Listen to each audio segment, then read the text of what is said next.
Hello everyone, good morning. Isang maaliwala sa Sunday morning sa lahat. Kamusta?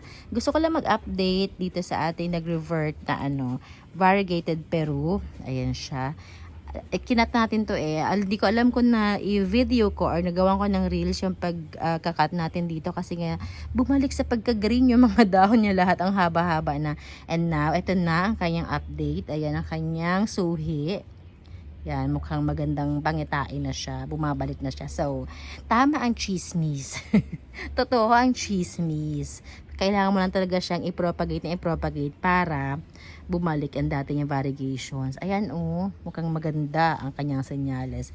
Ito yung ipakita ko sa inyo yung ginupit ko. I mean yung pinropagate natin, yung kinat natin para lang siya ay bumalik sa kanyang dating kulay.